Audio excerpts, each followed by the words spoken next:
করে হোলি আই হোলি আই হোলি আই।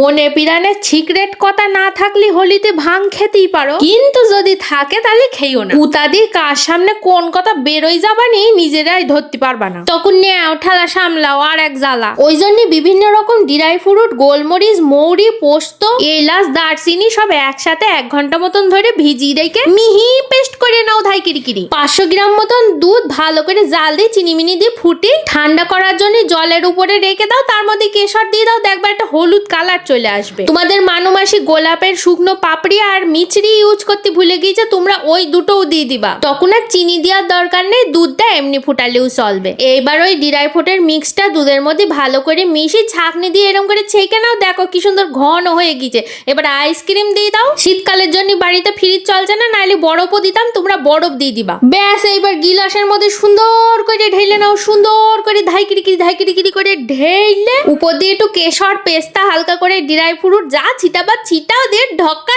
ঢক মেরে দাও। তালি কেমন লাগলো মানুমাসির হাতের ঠান্ডা এর রেসিপি? তাহলে এবার হোলি জমবে তো নাকি? কমেন্ট সেকশনে হোলি কেমন কাটালে লিখতে জানো একদম ভুলো না।